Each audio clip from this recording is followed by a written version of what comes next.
Hello বন্ধুরা, আমি সুপর্ণা। আমার নতুন একটি ব্লগে তোমাদের অনেক অনেক ওয়েলকাম। আশা করছি তোমরা খুব খুব ভালো আছো, সুস্থ আছো, আমরাও ভালো আছি। তো এখন বাজে সকাল, ঘড়িতে মোটামুটি প্রায় সকাল 11টা মতো বাজে। তো এখন আমি রান্না করব, স্নান টান হয়ে গেছে। তো এখন আমাদের বাড়িতে কাজ হচ্ছে, মানে বাড়ির কাজ হচ্ছে আর কি, পাকা বাড়ি হবে। তার জন্য ওই বৃষ্টির ওয়েদারের জন্য এতদিন দেরি করে করে, মানে আজকে 2 দিন হলো লোক নিয়ে গর্ত, ওই যে কলম দেওয়ার যে গর্তগুলো হয় না, তো ওগুলো খোঁড়া হয়েছে। আজকে হলো লোক এসছে কাজ করার জন্য, মানে রড কাটা হচ্ছে, যেহেতু কলমের ঢালাই পড়বে তার জন্য রড কাটা হচ্ছে। তো চলো তোমাদেরকে দেখাই, আর যেখানে মানে বাড়ি হবে ওই জায়গাটাও তোমাদেরকে দেখাই, কোথায় বাড়িটা হচ্ছে। চলো দেখতে থাকো।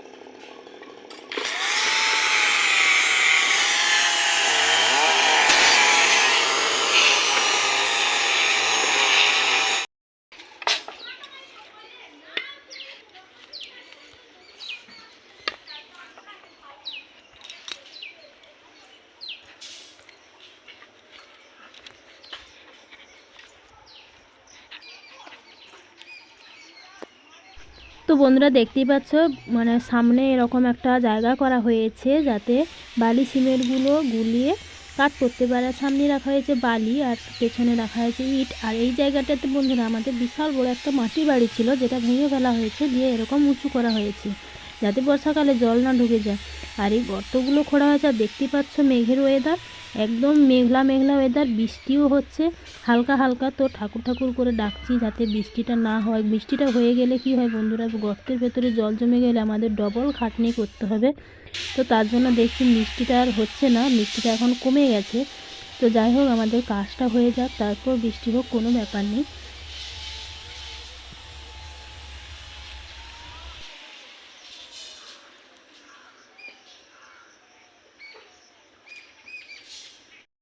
এখানে দেখো মা উচ্ছে তুলেছে গাছ থেকে, ওই যে দেখতেই পাচ্ছ গাছ, ওখানে গাছ আছে, উচ্ছে তুলেছে। এই যে কত টাটকা টাটকা উচ্ছে, দেখো একদম টাটকা। আর সঙ্গে কমলি শাকও তুলেছে, ভাজা হবে। আর এটা কি বলো তো, শ্বেত ফুলকা। আমরা তো শ্বেত ফুলকা বলি গ্রামের ভাষায়, তোমরা কি বলো অবশ্যই কমেন্ট করে জানিও। কুলেখাড়া বলে, তাই তো। তো চলো রান্না বান্না করবো এখন। হ্যালো বন্ধুরা, তো মা তো শাক তুলে এনেছে, উচ্ছে তুলে এনেছে, আর মাছ এনেছে। তো কি রান্না বান্না হবে। আর আজকের ওয়েদার দেখো এতটা খারাপ, সকালে তো বৃষ্টিও হয়েছিল, আর এখন লোকজন কাজ করছে। তো বৃষ্টিটা না হলেই ভালো, একদম মেঘলা হয়েছে, বৃষ্টিটা বন্ধ হয়ে গেছে। দেখতেই পাচ্ছ পুরো অন্ধকার।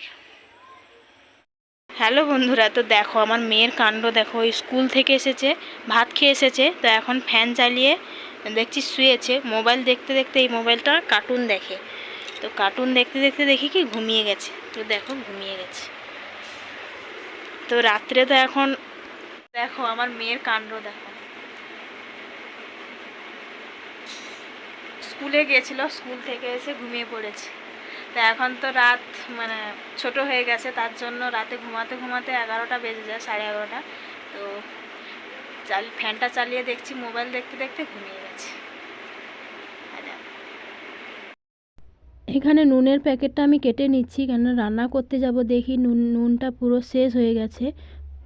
তো তার জন্য আমি ভালো করে কেটে নিচ্ছি। তো বর্ষাকালে নুন তো একদম মানে কি হয়, জল জল হয়ে যায়, তার জন্য এই ডিবার ভেতরে আমি ঢুকিয়ে রাখি। আর একটা ছোট কৌটো রেখেছি, ওটার মধ্যেও আমি ঢুকিয়ে নেব।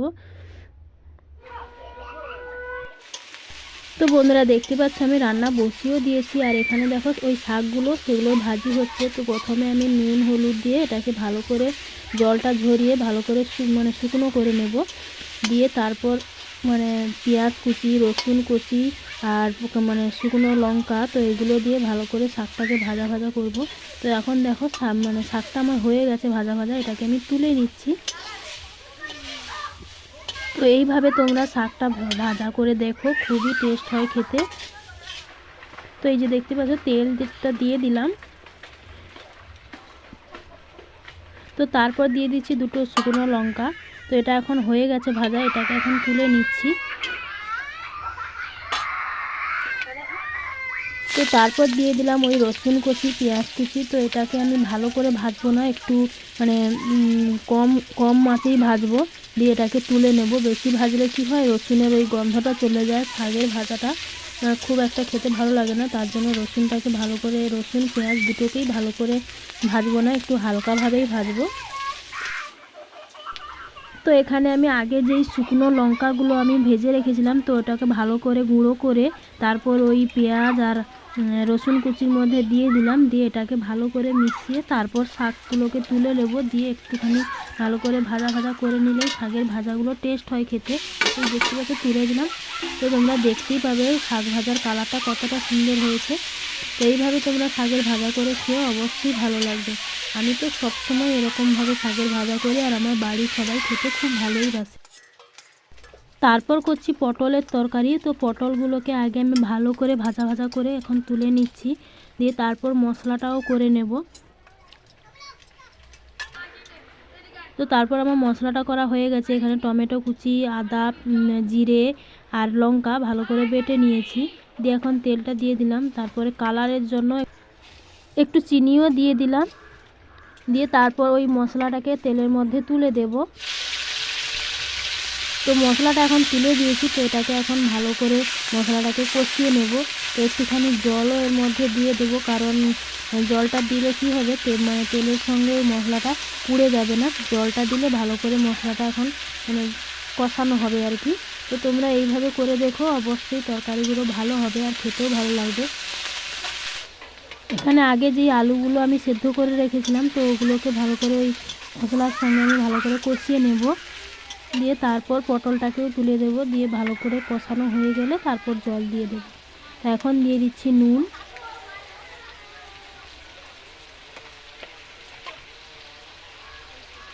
আর দিয়ে দিলাম হলুদ।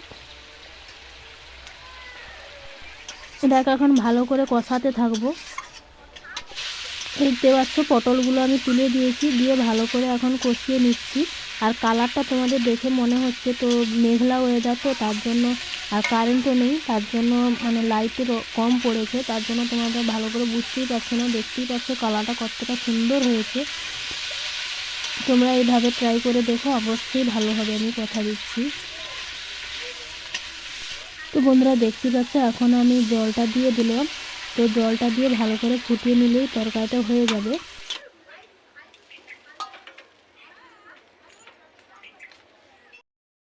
তো এখন সন্ধেবেলা বাজার থেকে এই বাজারগুলো আনলো মেয়ের জন্য, ম্যাগি, চা, যেহেতু লোকজন কাজ করছে বাড়িতে, চা, দুধ, চিনি এগুলোরই মানে একটু শর্ট হয়ে গেছিলো, তার জন্য এগুলো বাজার থেকে আনলো। তো এগুলোকে এখন আমি গুছিয়ে জায়গার জিনিস জায়গায় রাখবো। তো ডালটা আমি ঢুকিয়ে নিয়েছি, তো এখন আর জিনিসগুলো আমি ঢুকিয়ে রাখবো। হ্যালো বন্ধুরা, গুড ইভিনিং। তো এখন বাজে সন্ধে 7টা। তো এখন এতক্ষণ মানে ব্লগ করিনি, কারণ বাড়িতে লোক কাজ করছিল, তারপরে দুপুরে খাওয়া দাওয়ার পর একটুখানি শুয়েছিলাম, তারপর ভিডিও বানাচ্ছিলাম। এই যে দেখতেই পাচ্ছ ভিডিও করছিলাম। আর মানে এই যে শাড়ি এগুলোকে এখন গোছাবো, আর ভিডিও করছিলাম, চোখের কাজলগুলো তুলেছি। তো শাড়ি টাড়ি গুছিয়ে তারপর যাব রান্না করতে। তো চলো ভিডিওটা এখানে শেষ করছি, কেমন লাগলো অবশ্যই কমেন্ট করে জানিও। তো বন্ধুরা এই শাড়িটা না আমার মায়ের শাড়ি। তো আমার মা তো অনেক ছোটোবেলায় মারা গেছে, কিন্তু আমার শাড়িটা আমার কাছে থেকেই গেছে। এই যে দেখতে পাচ্ছ, এই শাড়িটাকে এখন ভালো করে গুছিয়ে রাখবো,